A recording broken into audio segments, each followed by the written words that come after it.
Buying your first home can be pretty exciting, right? But it can also be confusing and costly if you make the wrong moves. So today I'm going to take you through the top 6 mistakes that I see first-time buyers make and how to avoid them. So I'm Thad from Property Lookout, and I'm a buyer's agent that helps people purchase their dream homes or investment properties in Canberra. So with this channel, I'll be providing tips and tricks on how to purchase property in Canberra without overpaying and in the most stress-free way. I'll also be providing regular Canberra property market insights that you may find useful. So make sure to hit the subscribe button to not miss out on future tips and tricks and Canberra property insights. So mistake number 1 is not getting pre-approval for finance before starting your property search.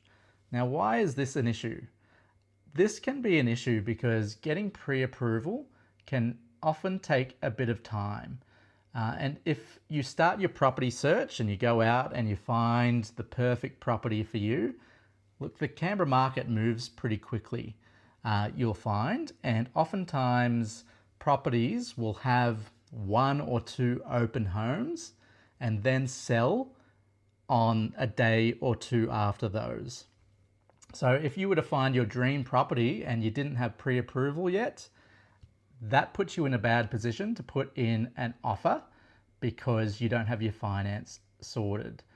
And this disappoints first-time buyers all the time. So hot tip, start chatting to your bank or a mortgage broker. A mortgage broker is really good because they have access to lots of different loans and can provide you with the best one for your needs. Mistake number 2 is not doing enough research on the Canberra property market before you start putting in offers.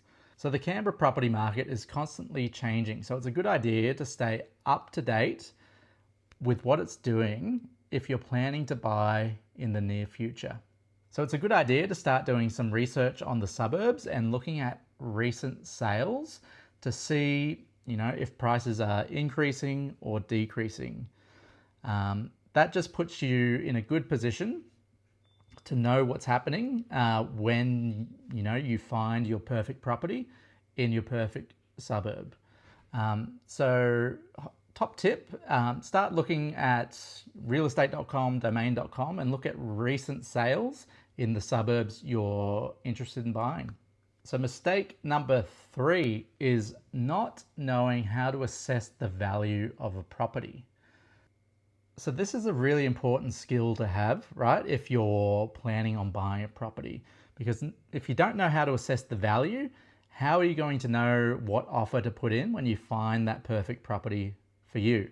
So this can affect you in a couple of different ways. You can overpay for a property, or you can miss out on a property because you're putting in an offer that isn't competitive with what the market is willing to pay. I see this all the time where people don't have the most up-to-date figures on where the market's at, and they put in an offer, $50,000 below what the market is. And then they're surprised when a real estate agent won't call them back, and they're unsuccessful with their offer. So a good tip here is learn how to assess the value of a property. Look at comparable sales of properties in the area within the last 3 to 6 months so that you have the most up-to-date figures. That will put you in a good position to be able to put in a competitive offer without the risk of overpaying. Mistake number 4 is not knowing how to read a building and pest report and not understanding it. So knowing how to read a building and pest report is really important because this is where you can find the issues with the property that aren't apparent when you first look at the property. So make sure, it's a good idea to look at a few building and pest reports of properties and talk to the building and pest inspector too.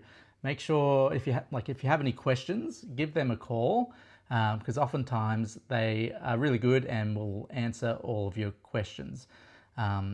Because if you don't do your due diligence, it can cost you a lot of money down the line, and I don't want you to make those mistakes. Mistake number 5 is not building those relationships with real estate agents before you start putting in offers on properties. So it's a good idea if you're planning to purchase a property in the next 6 months to start building those relationships with real estate agents in the suburbs that you're wanting to buy. So this is a good idea because oftentimes real estate agents will send you properties that aren't on the market yet, and off-market properties as well. So this is really good because you can see the property and inspect the property before others do, which will give you a slight edge and you'll be able to move faster on the property. And in today's market, properties are selling very quickly. And mistake number 6 is jumping into an auction unprepared. So I see this all the time with first-time buyers going to an auction and not knowing the process. Auctions can be a pretty intense experience if you haven't been to one, and there's lots happening and people can get very emotional and make emotional decisions. So it's a good idea to, if you're planning to buy in the near future, go to a few auctions just so you understand the process. You can just go to auctions and observe. You don't have to bid on properties to go to an auction. It's also a really good idea to go in with a clear strategy to your auction, knowing what your maximum limit is, so you don't overspend. It's very easy to overspend in an auction with the pressure of other bidders and the auctioneer asking you if you want to bid, and things move really quickly. So go in with a clear strategy and that will put you in the best position to win the auction. So those are the top 6 mistakes that I see first-time buyers make all the time in Canberra. So if you liked this video, make sure to hit the like button. Feel free to put in a comment, any feedback that you have or any videos that you'd like me to make in the future. And make sure you hit the subscribe button. I'll be making videos regularly with information that I think you might enjoy. So thanks again for watching and happy house hunting. Bye.